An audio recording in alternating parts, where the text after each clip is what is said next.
back, Billiken fans. It's Zach Miller and Peter Hale. This is the Midtown Madness podcast. First of all, I need to extend a thank you to my wonderful co-host Pete Hale. He's been carrying the load with the notes and the outline the last few weeks. Just a lot going on over here in St. Louis. So thank you, Pete, for that. I Happy to appreciate do it. it.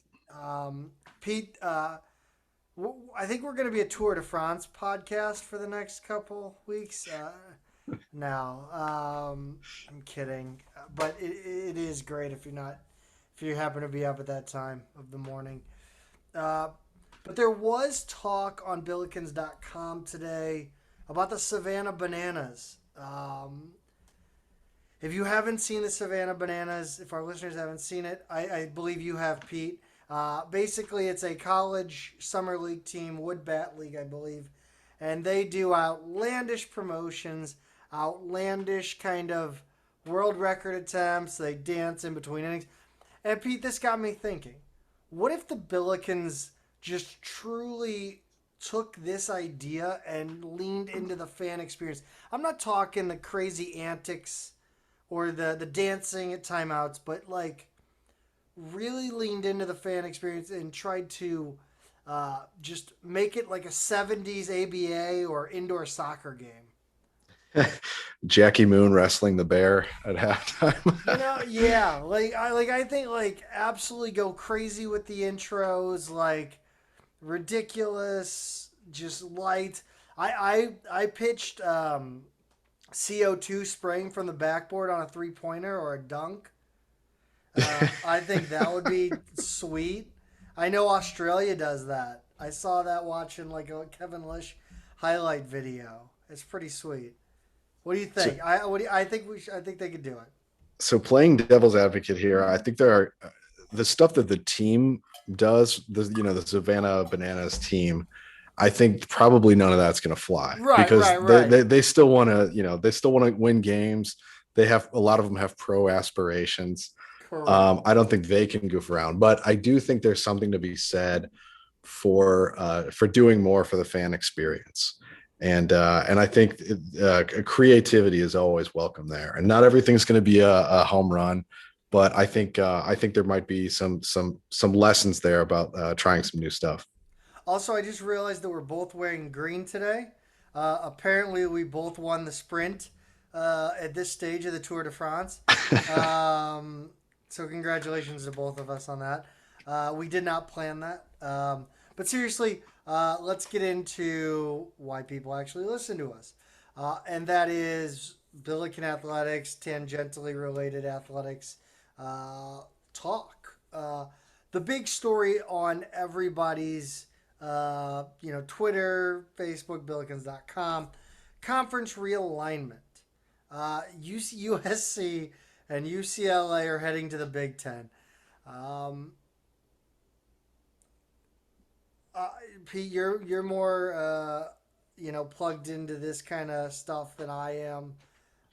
What stands out to you about this? I don't know how I would say I'm super plugged into this, You but pay I more do. attention. Yeah, and I do have. This is one of those stories that immediately, like, I don't know, UCLA and USC going to the Big Ten is inherently ridiculous.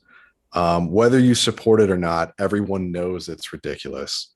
Everyone knows it's shameless money chasing by the most powerful programs in college sports, and everyone hates it. I can't imagine USC and UCLA fans want to stop playing West Coast teams so they can go play in Nebraska and Pennsylvania and Indiana.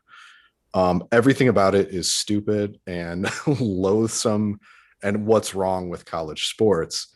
Um, so it's immediate. It's just one of those stories, especially because, since it became official so short after we first started hearing about it. I mean, that was all in the span of a few hours. It was like a Billiken recruiting process.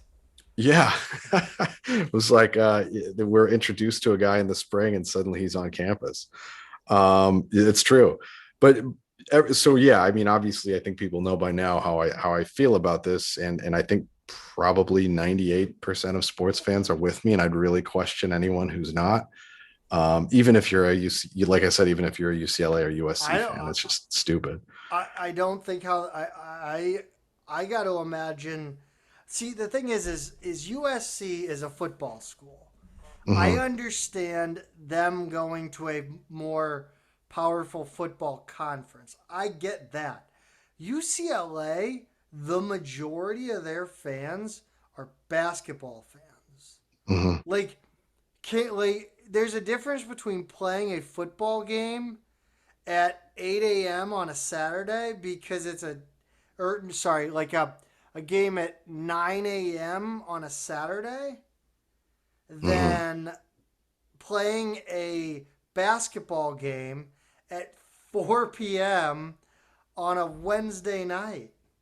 Yeah, and to be clear for people who haven't been following this, UCLA and USC are joining the Big Ten as full members in 2024. The Big Ten sponsors, I want to say 18 sports, and these schools carry most of those sports, and then some that are not sponsored by the Big Ten that'll kind of stay in, whatever other, things like sailing, or I'm not sure what else they have. Beach Yeah, I volleyball. don't think I don't think the Big Ten has all that stuff, but regardless, you're talking about like, track teams and wrestling Yep. teams, and like those kind of sports are going to be traveling all over the country to play in the Big Ten. Not just non-conference meets and matches and games, but everything. The conference goes all the way to the East Coast, with Maryland and Rutgers. It's I mean, everything about it is absurd on its face.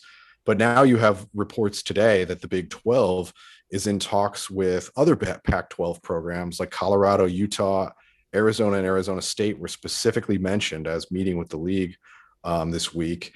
And there's probably others as well, with Oregon and Washington being the most obvious choices. And then a league official said everything is on the table, including a potential merger between those leagues, meaning the Pac 12 and Big 12 become, kind of a super Western US conference, basically. And that meanwhile, the Pac 12 board of directors is meeting to discuss their upcoming round of media rights negotiations, which is already a mess because USC and UCLA reportedly carried about 40% of the media rights value in that conference. So that's, their biggest negotiating chips have already Yeah, left. that's why they left. Yeah. Well, I mean, They that's were exactly tired of right. carrying the dead weight. They're succubuses. Well, I mean, no matter what conference you go to, there's going to be some dead weight. Fordham. Northwestern is not carrying the weight in the Big Ten. But I'm really curious, Zach. Like, what's next here? In the immediate future, and then what's the ultimate outcome? Talking about college sports at a high level. I mean, what are your thoughts here? Like, where are we going with this? Um, to me, it feels like we're getting to a point where it's almost like uh, I almost think it's going to like the English Premier League, La Liga, the Bundesliga, Serie A. That's going to be your Big 12s, your Big 10s, your SECs, your ACCs, right? And even ACCs talking about, you know, maybe breaking up here. So you get to a point where now you have, instead of the now the college football playoff, now you have like 8 teams, right? Two from each conference make it's something like that. I feel like is where we're really headed, so that maybe it's more representative on a national scale. For basketball, God only knows. May God have mercy on all of our souls at our middling Jesuit basketball only universities. I have no clue. Are we may have to merge with a football school. Like it's like old Fatima Martyrs if you're a '90s CYC kid. Like back when you had two Catholic schools that didn't have enough students to form form teams. They played. I went to Martyrs. I played on Fatima Martyrs. It, you Yeah, know, Yeah, I certainly, growing up in South St. Louis, I certainly experienced that. You know, it's been a lifetime of Catholic schools closing down there and merging and whatnot. But so it's been a few years now that I've gotten comfortable with the idea of I wish the football, like the high level football, would just peel off of the NCAA. Okay, you're cringing, and why is that? I mean, like, It change scares me, Peter. yeah, but this could be worse because, like, at least then basketball and all of the other sports can operate independently of football. Yeah. Because right now, all of this conference realignment, every round of it, is started by football. It's always football is always the first domino, and it's usually at a power conference that those dominoes fall, right? And then somebody poaches teams from the Big 12, and the Big 12 poaches teams from the American, which poaches teams from Conference USA, which poaches teams from the Sun Belt, and it goes all the way down, to the WAC and the MEAC and stuff like that. And you just it's always football that's driving it. It's just like I don't care about college football. I want, obviously, as SLU fans, we want SLU's interest to be protected. We want the NCAA tournament to be protected as it is. I think everything's kind of under threat right Yeah. Yeah, you're right. And I don't know where this goes. I mean, does this trickle down to basketball? I mean, could it come to a point where the Big East, yeah, Big East Atlantic 10 merger? I mean, it's you're. I mean, I know you're gonna tell me, like, people are gonna look at me and tell me I'm crazy, but you get to a point where, uh, conference, we there's on some level you got to compete, now. Mhm. and the Big East is great and all, but it could, if you merged and just, I don't like.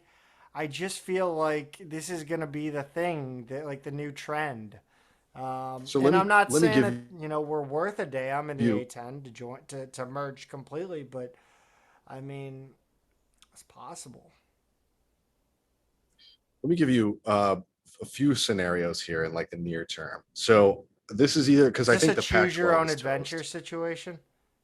Yeah, it kind of is, and Awesome. I Yes. want you to tell me where we're going Love here. these. So the Pac-12 is going to be done. I mean, it's just that's what it looks like, The as we Pack know it. Zero. So are we looking at, like, for a while we've been talking about four main leagues. You know, people have been talking about four major conferences with about 16 teams each: SEC, Big 10, ACC, Big 12. Or we there's rumors that teams like Florida State and Clemson, the SEC is trying to grab those. We know the Big 10 would love to have Notre Dame, and they'd probably like to grab some of those, like Duke and North Carolina, if they can get them, kind of things. So are we looking at three leagues that's like the SEC, the Big 10, and the Big 12, with the ACC being carved up between them and the Big 12 already including the Pac 12? Or are we heading to something that's more of the SEC and Big 10 as kind of like two conferences, like the AFC and NFC in the NFL, having absorbed everything from all of those other conferences? Or are those seriously just two halves of one sort of super league of power conferences? Or, last choice here, ABCD, is it going to be kind of an evolution of all of that? Will we see a few seasons of four leagues going to three to two, and then down to one major conference? How do you I, see that kind of playing out in the near term? I just, in the near, I think it's going to be that three situation. Sure. I mean, like, I whatever that think means. absolutely. I mean, 20 years down the line, when we're still doing this podcast, I think you could see, that AFC, NFC, National League, American League. Hmm. Absolutely. I think, but I do think that potentially at some point, big time football is just going to break off. Yeah, and it just feels inevitable at this point that it will. And what I wonder is, um, will the rest of those programs break off too from the NCAA? Because Will the NFL get involved?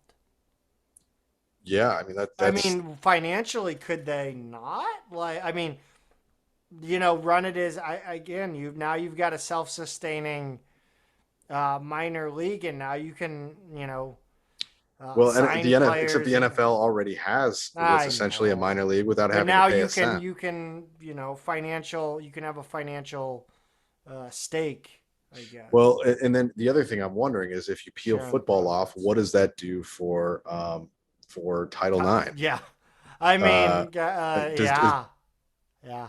are we going to see the end of a lot of women's programs at a lot of schools? Or if yeah, and then the other thing is if you break off from the NCAA, what's your incentive to keep around non-revenue programs at all? So I'm almost talking myself into thinking it's just football that's in question here, but I really don't know what all of that looks like.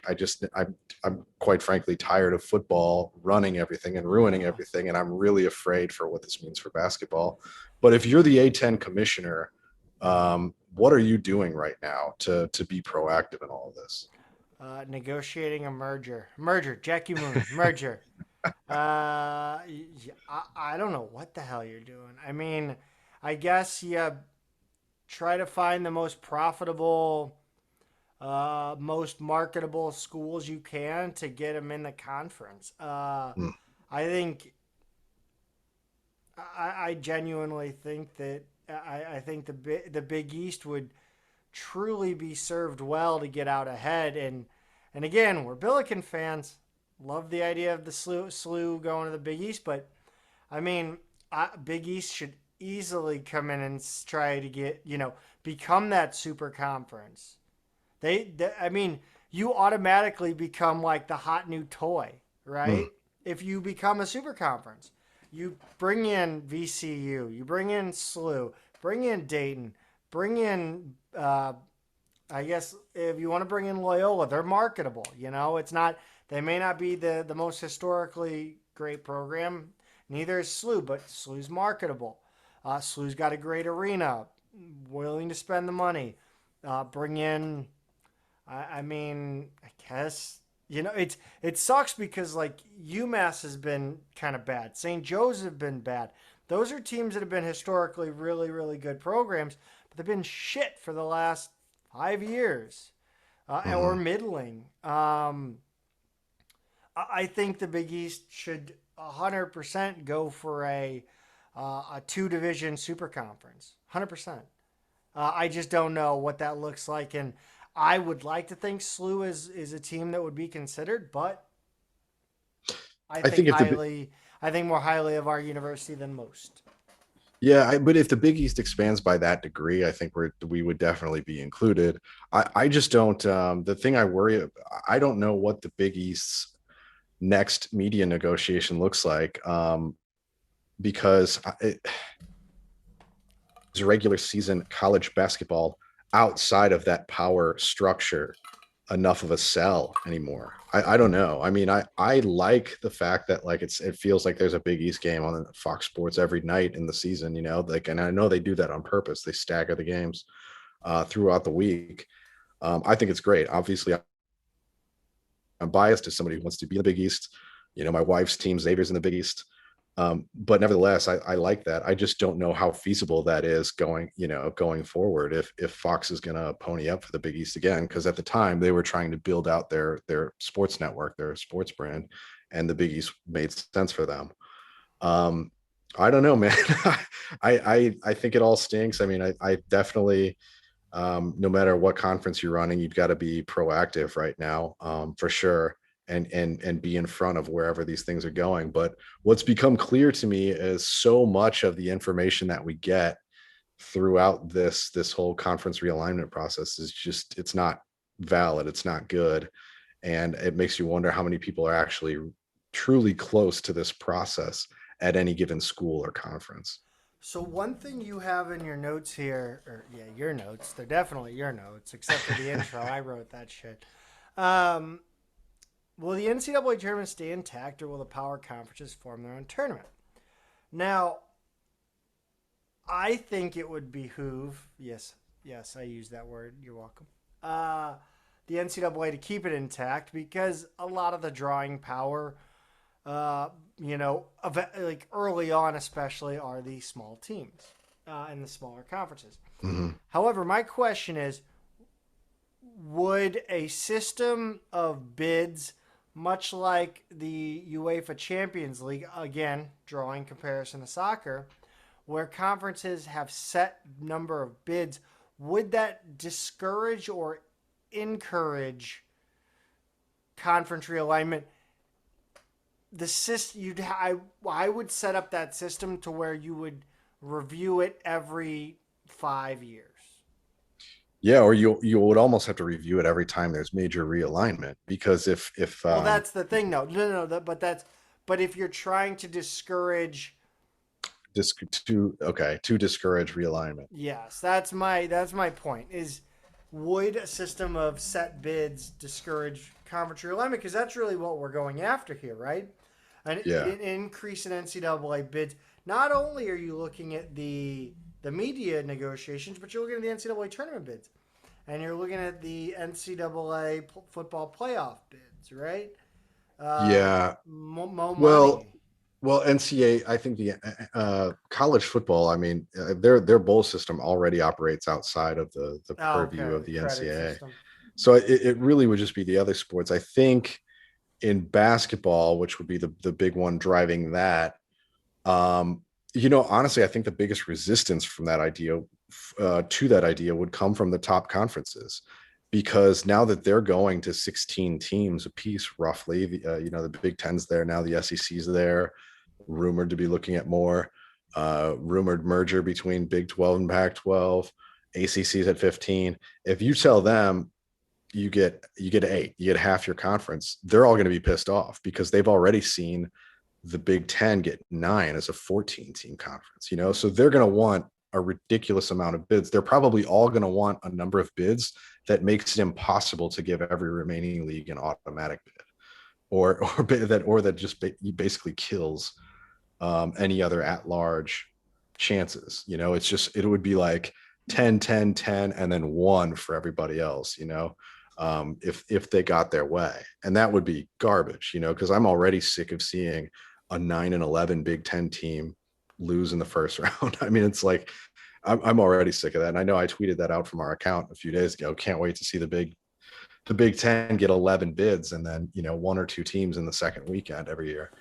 But regardless, I mean, the point you made earlier, that what people like about the tournament is it just feels so open, and like anything can happen, and those small teams are what drive it, are It's what the really FA drive Cup, interest. drawing it back to soccer again. It really is. I mean, it really is. And Yeah. every once in a while you get those like Grimsby Town teams lining up against Tottenham or whatever, and they have to do it at their And the place. pitch is disgusting. Right. Yeah. And they're playing That's what we should do now. That's what they should do. They go back to campus sites. Let's rock that. campus sites. Yeah. Or, I mean, if they really wanted it to be the FA Cup, they'd open it up to D2 and D3, and Let's then go. you'd have I'm in.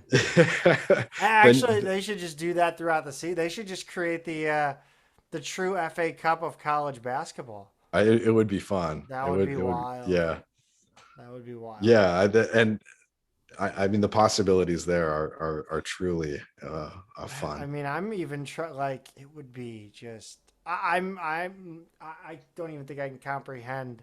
Like, I don't know what you have to do there, but yeah, I mean, dude, it's not a good situation. It's nerve-wracking times. I don't envy Chris May right now.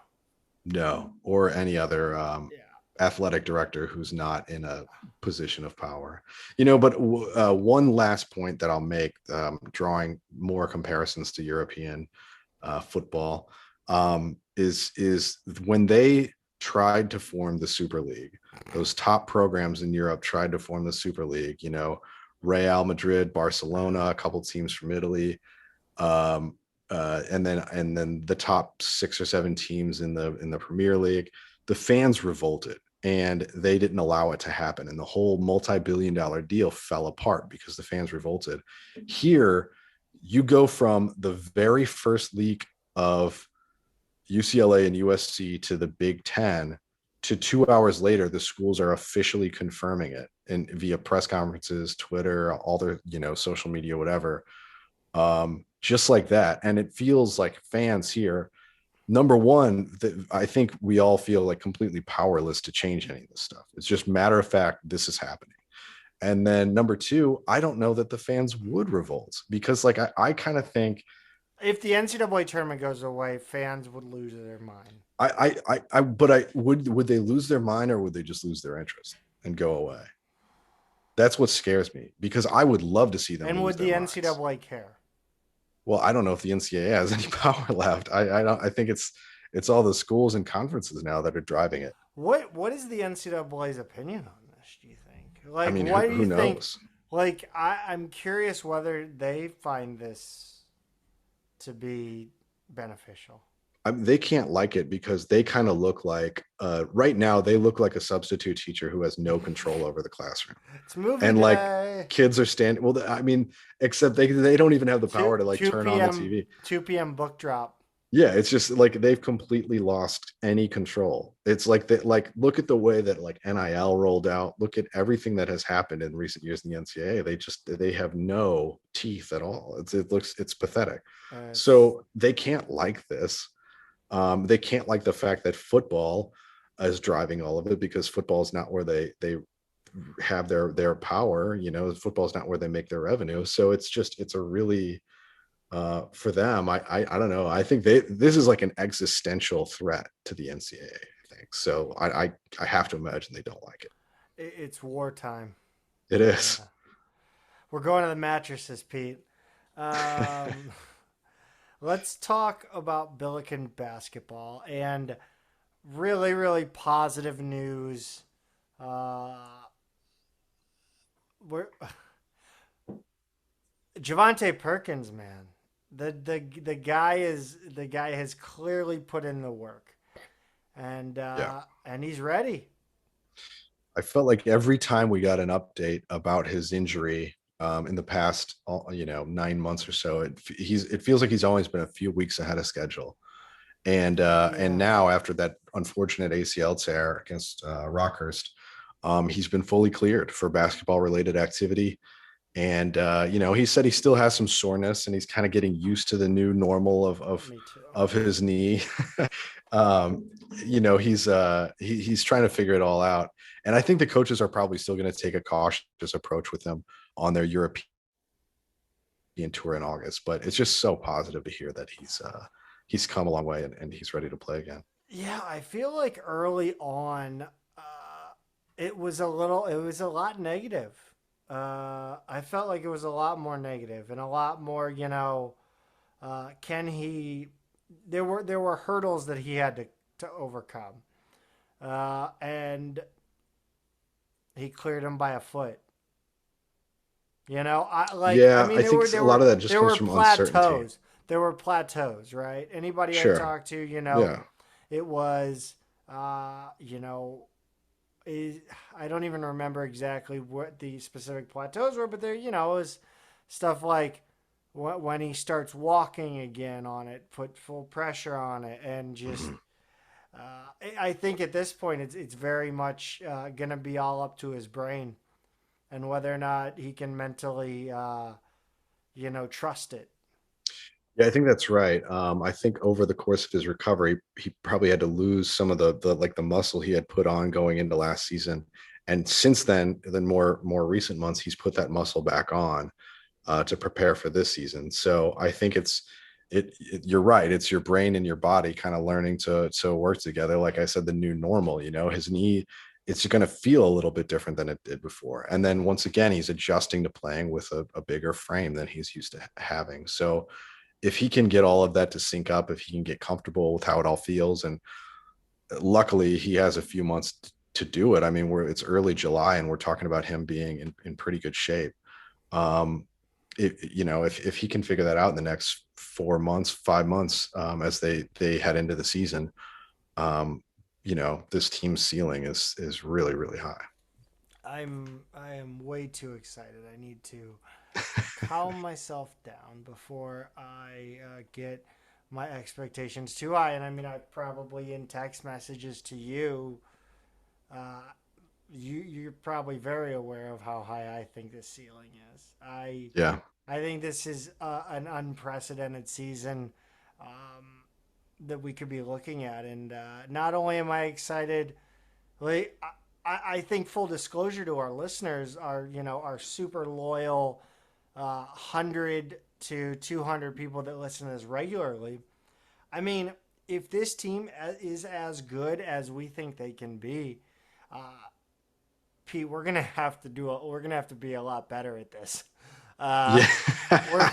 we're we're gonna have more eyes on us, and we're gonna have to get way better at this. I'm gonna have to do way better with Paint 2 Yeah. on Mac I'll and finally put iMovie. up like a bigger flag or a background or something here. No more Yes. green shirt day, like, or let's Yeah, get more serious. no more scaffolding in the back or whatever, whatever you Yeah. got going on back there. No This more shelving. my shelving. Yeah. Yeah, I know. We'll get all that. have to start. Yeah, production values will have to go up. Yeah, I'm pumped. I think I've told you who I like guessed that if this team is as good as we think they'll be, that I think it would no longer be out of our reach. But Yeah. there's still one scholarship. Oh, sorry, nope. Before that, again, we got to get better at this. Momo Sise, Momo the Monster is not back on campus. He's on campus. Pete, I mean, I don't know if have we been this excited for a young big man? No, I mean it feels like every big man we've had, like the young big that's come in has been a really We purely like really late in the game, completely speculative. Hassan, Yeah, except but has he we like had him early on, yeah, yeah, and it wasn't like he wasn't getting like super crazy like hype. Like he wasn't like a hyped up on social media guy. and the other thing is like I feel like every big we've had since then has either been a transfer veteran who's been a contributor, or it's been a freshman who's come in as like a developmental player, and most of them have not lasted. I think Jimmy Bell we would have liked to, but he Yes. just didn't work out. But then the other ones, Traore, Madani, some of these guys, I think they kind of they I think they just thought like their development plan was going to take a little longer than they wanted Yeah. ultimately. Um, but I think he's gonna first of all benefit from playing against two fifth-year seniors in practice every day. And then number two, both of those guys are gone next year. And yes, we're probably going to find some transfer or something to line up with him. But there's no question that if he puts in the work and kind of starts getting things together this year, things open way up for him next season to have a huge opportunity for minutes. Yeah. So now that he is on campus, this clearly means that his student visa has been cleared. Right. Um, Yeah. And so that pretty much rounds out. I think this means that everybody is like all the newcomers are on campus, and returning players, if they're not back on campus yet, I mean, there's not really a concern there. They'll be back soon. So I think this is the full roster unless we come yeah, up with something for this last available scholarship. What do you think there? one scholarship left. I really, I mean, I mean, it could be a transfer out of nowhere. It could be a international, you know, Emmanuel Salantakis, guy who comes in as a practice player, takes a scholarship. I don't think do we have any walk-ons that could, I don't. Larry Hughes Jr. or the two, Larry Hughes too. Yeah, I think we'll find out about other walk-ons later. But yeah, I kind of think the staff's approach here. I think they have like we've always been talking about who's the ball handler along with Yuri, either alongside him or when he comes out. I think they have more confidence with the guys on the roster right now than we ever would have thought initially. Some combination of Thames and Parker. They're high on Thames. Yeah, as a Super freshman. high on things. And us, I mean, we, as fans, we might think, well, he's a 6'6", kind of skinny, Swiss Army knife of a player. He can play a few different positions and everything, and he was great in high I was school. gonna But say he's American, Pete. but did we? That's so lame. Did we? Pete, how long But have did, you known me? How long oh, have I you known know. me, and how long have we been doing this? Yeah, it's just I feel like I've earned the right to the dad jokes here. Being the older guy. You know, I But turned 33 in 12 days here. oh wow, So I mean, I should be a dad. I'm just very terrible with women, apparently. well, yeah, that's another show. Yeah. But I mean, who would have thought that this 6'6" kid would be ready to handle the ball at the college level as a freshman? I mean, I kind of thought we're not going to see much of him as a freshman. That's Well, we're so fine. stacked at guard. Yeah, I mean, we are, but just like you wonder who else is that point Right. guard. And I also think they think Parker can kind of handle it a little bit more than maybe we thought.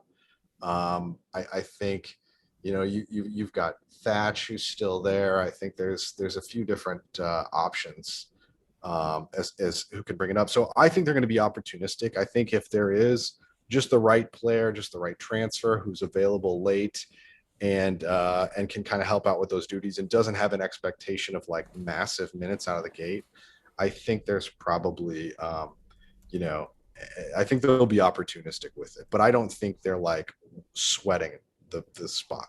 I think is what it comes down to. Yeah, no, not at all. But which is good because we can kind of, it's one of those. It's like you wait for the right fit, right? Right. It's not like we've got to go reach for somebody. We can kind of sit back and assess the options. So Right. that's a super. I mean, that's that can only be a good thing. Hmm. No new offers out there though since our last episode either. No, it's kind of crazy. We had six, last week when we were kind of checking in on new offers. I think five of them were brand new, and one of them was one that we had missed from before. But there's a ton of new interest activity. Coaches are getting out there. They're seeing some of these the players in summer AAU events. Um, so I think in the 2023 and 2024 class, there's a ton of new players that they're kind of tracking, getting in contact with, paying attention to. So if you want to see the full list, I actually still do put that up. It's the recruiting list thread. It's pinned at the top of billikens.com, the main forum. If you want to take a look there, everybody we've offered, everybody we're interested in, I do keep a running list. A lot of new ones from Texas. So we know Forte's been getting out a lot, but I would expect kind of a flurry of new offer activity coming up here pretty soon. And maybe even, especially once we announce who the new assistant coach is. But all of that is to be announced. Yeah, I forget that I was literally like, wait a minute, new assistant coach baseball? And I'm like, oh yeah, no, we still don't have a replacement for Giacoletti. By the Yeah. way, somebody get Ray Giacoletti on the horn. We're trying to get him on the pod. He Yeah. come on now, let's go. We want to hear his take on his final season as a college basketball coach. Yeah, Uh, for sure. Jordan Goodwin, not coming back to SLU, but he is back on the Wizards Summer League roster after we thought he might have been done. Yeah, we had kind of heard some rumors that he was had a new agent and might have been looking to get out of Washington and see what else was out there.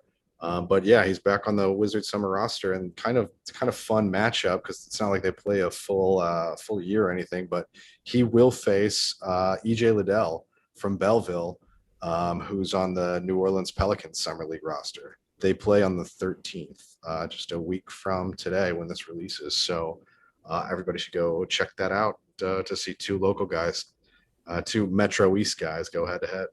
Do New Orleans fans like being the Pelicans? I would. I think it's awesome. I love the Okay. Pelicans. I don't know. It just seems like the most random. But I guess New Orleans is right on the ocean too, so it makes sense, I guess. Women's basketball. All is right in the A10 world on the women's basketball side with the conference pairings being announced. Yeah, they gave SLU, Dayton, and Loyola as their home and homes, and So honestly, like, only three or only two. Like you only have two teams you play. yeah, I The think they still only play a 14 game okay. conference season, I believe. So you wind up with 6 home, 6 road, and then the home and homes are Dayton and Loyola. I Again, we said this about the men last week, and Dayton, Loyola, and SLU should just be put it in stone. Those are the home and homes every year. And I think no matter how good or bad those other two teams are, I think they would agree with that. It makes travel easier. It kind of builds up more interest among the fan bases, build rivalries among the teams. I think it makes too much sense. And then our home only games are Rhode Island, George Mason, Fordham, LaSalle, George Washington, UMass. Road only, Davidson, Richmond, Duquesne, VCU, St. Bonaventure, and St. Joe's. So not a ton of interest in that home schedule other than what we've already talked Well, about with Rhode Loyola and Island's Dayton. about to be good, right? Rhode Or Island is is it the other way? Hold on. Did who's the team that just got like a million transfers from everywhere else? good question. I I don't can't know. remember which one it was. I want to Well, say. Rhode Island Oh just yeah, signed their. Rhode Island got them because Yeah, they yeah, got a couple of Dayton transfers, and then they that's got a right. couple of other. And they You really know. like their head coach. They just signed her to a big extension. So kind of the opposite situation of what's happening at Yeah, Fordham. I was just gonna. You can't even let me get the transition in there. Fordham. Yeah. Not good stories going on coming out of Fordham. No, Has so the anybody like? I mean, not to. I'm not trying to discredit anybody. Like, mhm. but has anybody come out and kind of been like, yeah, this is what's so happened? so it's another kind of weird head coaching situation. It reminds me a little bit of Lonergan at George Washington on the men's side a few years back, because there was the initial flurry of like, this guy's awful, get him out of there. And then maybe over time, it looks like maybe they were a little hasty and not everything And it was checked wasn't it the out. president that was like Yeah. him And and yeah, that Lonergan. yeah, right. He and an administrator did not see eye to eye. So that the first sign of trouble, I think they got him out of there. And then a lot of the players who were said to be like, this guy's an abusive jerk, did not actually say that and didn't actually believe that. So what's happening at Fordham is they just let Stephanie Gately go. She was their head coach for 11 years. And it's weird timing, right? Because this happens right at the end of June, less than a week ago. And it's kind of like, well, what's going on here? Well, a couple days later, a former player, her name's Cody Ray Sims, wrote on her personal blog that there was an open investigation that started in January 2022, and that the school reached out to her, basically an investigation into Coach Gately's behavior, looking to see if there was a pattern of troubling behavior. So she said the investigation dragged on, and only last week did it result in the coach's departure. Publicly, articles say that they're either parting ways or she's leaving. They use that kind of soft language. But Sims swears it's the result of this investigation. Some of the details, she said, she singled out certain players, including her. She ruled with a culture of fear. She verbally abused players. She would mail letters to players threatening to take their scholarships away and like cite various infractions. She polled players about other players to see if those players were distractions and should be let go. And then Sims didn't give specifics, but she said there is some legal action being taken against Gately. So I don't know, obviously that's on a personal blog. Not all of that stuff has gone through, the journalistic process of editors trying to fact check this stuff. But that's what she said. And it certainly is a possible explanation for the late timing of this. They're going to name an interim coach for this season, and they have not yet done that. And like I said publicly, there's no other information about this. But this is all a real shame, because Fordham had kind of emerged as one of the top 2 or 3 teams in the league the last several years. Yeah, and they've had a lot of kind of just. I mean, like the way Fordham handled, the pandemic, and they really just kind of screwed over the women's basketball program too. and the men. Well, the men screwed Yeah, themselves and over. part of that, I mean, they're in New York City, and I know some of the pandemic stuff might vary based on where you were what jurisdiction you're under. They're also Fordham's like kind of a what fringe top 50 academic Yeah, school, it's and very. they try and be, like they kind of see what, well, Harvard's doing, the Ivies are doing this, and a lot of people follow kind of what the Ivies are doing. And that's, I think the Ivies are the only ones who actually shut down um their sports Besides completely that Chicago year. State. Yeah, much different reasons. But so anyway, so yeah, there are definitely some uh political and cultural reasons that maybe things have been like that at Fordham. But also, I mean, I don't know. I think there's just a lot more that we have to find out about this story. And unfortunately, women's basketball isn't covered as heavily as men's. So I hope somebody's doing the legwork to figure out what's going on there. Yeah, there was some weird allegations in there too. Like she said she was pretty. Like when they were Yeah, recruiting. that's Yeah, right. that was. Yeah, I really thought this whole allegation was going like. yes, First of all, there, and I don't want to be insensitive. Of course, that's just kind of who I am. But this isn't. There was a non-binary player in uh, A10 women's basketball, I believe. This is, and I think she played for either Fordham or like a UMass. I just remember she played on one of the maroon teams. I'm sorry, they played on one of the, whatever. But this is not that. This is not that yeah, sort of right, deal. different. Yeah, but I just want to point that out because it's Cody Ray. It's Cody, like because it is a masculine first name. yeah, not the same This is person. not. This Yeah. this is she now her situation is kind of interesting because she was coming into Fordham under the previous coach, and there was the coaching change, and this coach basically it was really weird. Like, Well, I don't even remember a coaching change. Like they've always been good though. well, this was When 11 was years this? ago. Oh, Yeah, I thought her this all was like. when you look at the letter on her blog, this is 2011 that she's talking about. Like when Gately took over, because Back in my she's a high day. school senior. She's already signed with Fordham. She's going to Okay. Fordham, and then she finds out late spring there's a new coach, and right out of the gate, like she said, the coach says, well, you're pretty. And so like in the blog you think like, oh boy, this is going a really weird direction, but it And then it really never doesn't does. go that direction. Yeah, It, right, it it's like doesn't. So a, it's like the movie The Room. It goes in, it starts in a direction and it just never gets there. Like she got her writing style from Tommy yeah. Wiseau. Um, no, But well, it was just a weird like it was a weird point in the I don't know, it was wild. it really was, and it kind of, yeah, it did kind of throw a little misdirection there, to where we thought it was going, and then the allegations never wind up being like, oh yeah, oh my god, fire her, that's horrible. It's just sort of a like a vague collection of anecdotes. Yeah. Well, I should say a loose collection of anecdotes that kind of illustrate a coach who's maybe kind of a jerk. Yeah, And it feels like, and again, I didn't read the blog because I don't read anything longer than a paragraph, it's long. and Yeah, it's a long yeah, post. um, but it seems like a coach who comes into a situation, maybe trying to force players out, weed out the either the players they don't think are good enough without actually.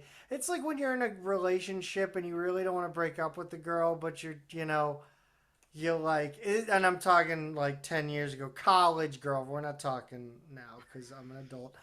But like you don't want to dump them because you feel bad, but you just try to like be standoffish and passive aggressive until they decide to break up with you.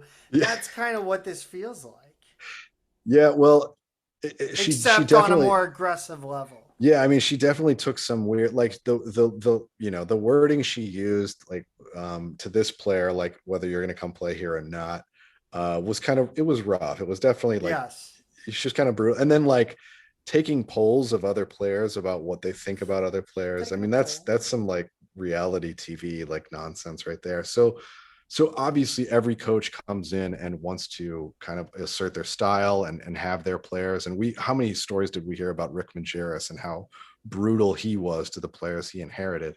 So I mean, like, yeah, this stuff happens and there's a way to handle it better. Paging Brett It's Thompson.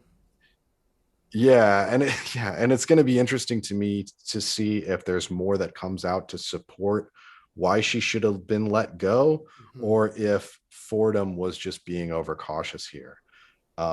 So yeah, and I'm certainly open to either possibility. I have no idea, but I'd like to see more than one player from 11 years ago, one more than one player, like kind of Yeah. supporting what may have led to this.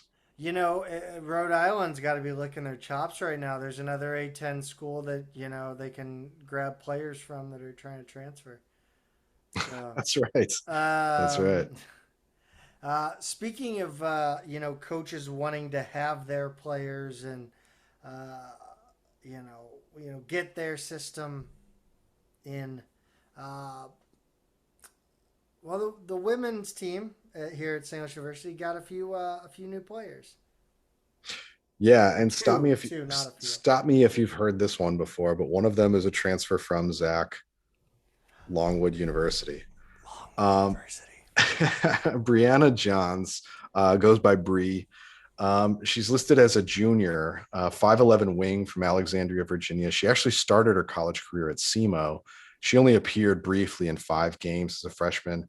Appears not to have gotten a red shirt since she's listed as a junior. So it wasn't like an injury or anything. Transferred to Longwood, and now she follows Coach Tillett to SLU. At Longwood, she started 24 out of 34 games, averaged 18.1 minutes per game, 4.5 points a game, and 3.3 rebounds per game. She was tied as the number 6 scorer on that team. So SLU now has the number 1, 4, and 6 scorers Bingo. as players, and then the number 3 scorer is now an assistant coach at SLU, and then the fourth Longwood transfer is Tillett's daughter, who didn't play last year with stress fractures. So she really has kind of taken the top half of that team. There are a couple rotation players who stayed at Longwood, and then the number 2 scorer is she moved on and is pursuing a pro career. But yeah, it's certainly more Longwood flavor on the roster now. Give us the surprising addition to the roster. So this one is the first non-Longwood transfer. Her name's Camry Clegg, and she's a grad transfer from St. John's. She's originally from the Detroit area, went to Clemson initially, and then sat out as a transfer the following season. Played 2 seasons at St. John's. Last year, she started 21 of 31 games, so about the same start rate that Johns had. She averaged 20.8 minutes a game, 6.4 points a game, 1.8 rebounds a game, and then she led the team with 3.3 assists per game. She actually put up better numbers in the Big East than in non-conference, partly because she had huge games against Georgetown and Providence. She has a degree in sports management already and an MBA in finance. So she's really a good student too. Did all that in 4 years and is said to be pursuing a second master's degree. She does most of her scoring from the 3-point line. SLU was a horrible 3-point shooting team last season. So I think Mostly because their loss of Rachel Kent and yes, I believe an ACL to one of it their. was kind of like Kylie Bass was the only 3-point shooter last season, and she was kind of feast or famine. Harbison obviously a little bit, but we just didn't have shooters. But by the Um, way, I'm curious. How do you pronounce her MBA program? What was that? did I say finance You did, and instead of I'm curious. finance? I'm curious how much Tour de France you've been watching. Because You know, that's one of a few words that I go back and forth on, and as soon as I said it, I was hoping I wouldn't get called on it. Um, but I think her combination of experience, shooting from the 3-point line, distributing ability, those are all great fits. Tillett thinks she really is going to fit her offensive scheme well. So I think this is a really nice addition, actually. I agree. And speaking of Rebecca Tillett, if you have made it this far in our show, please go back and listen to the Rebecca Tillett interview. It Yeah. really was super interesting, and she has a great story, and she's got a lot of energy and a lot of ambition, and it's gonna be a fun season to watch. I'm looking forward to getting to a few games. Yeah, and I should add, recruiting wise, she and her staff are hitting the road. They're going to no less than 6 or 7 events over the next 2 weeks here. Less than 2 weeks, honestly, the next 2 weekends. They're going to be all over the country. So they're hitting the road hard, and I think 4 of them are going out. She is going out, as are all 3 of her recruiting assistants. So they're putting a full push for SLU out there right now, and that's great to see, including I'm forgetting what it's called, but there's a big event in Louisville this weekend that Earl Austin's actually going to be at too. Yeah, that's right. But a big time girls high school basketball Yeah, recruiting event. you're not giving me enough time to Google here. But Uh, SLU will be in the house. Earl Austin will be in the house, and they're going to be finding future Billikens. yeah, I got nothing. Baseball, breaking news, as they say on Pardon My Take, breaking news, because we're not another podcast. New assistant coach joining the staff, Darren Hendrickson's staff. Just saw this on Twitter, like literally right as we were starting the show. So this is a last minute edition of the notes. I don't have a big bio on him. Unfortunately, couldn't find much on KU's website, but Antonio Garcia, new assistant baseball coach, spent the past season as a grad assistant at Kansas, where he also played. In his little note on Twitter saying that he's joining SLU staff, he said, thanks to Kansas for a great 6 years. So I'm assuming he stayed for 4 years, got his grad degree as a grad assistant there for their baseball team. And now he's ready to move on to the coaching ranks. So SLU will be his first step outside of KU, and welcome. Yeah, definitely. Again, always excited to see where Hendo's taking this baseball program, and hopefully he gets his press box in a better stadium soon. Yeah. Well, that'll wrap us up for the week that was in Billiken Athletics. Follow us on Twitter at Midtown Mad Pod, at Peter is a tweeter, at Zach Miller MMP, and on Instagram Midtown Mad Pod. We haven't officially started season 2 yet, but thank you to our sponsor, 2 Men in a Garden. I call it 2 Men in a Garden salsa, but it's 2 Men in a Garden pickles and salsa. It's actually not that, but they do both of those things. We also appreciate any and all suggestions you might have for the show. Please go subscribe to the show if you have not already on all the platforms. I don't care if you are on Spotify or not. Go there and subscribe. If you haven't left a review, we love getting 5 stars and reviews, especially constructive criticism. Like I said before, we love suggestions. Pete, as always, go Bills. Go Bills.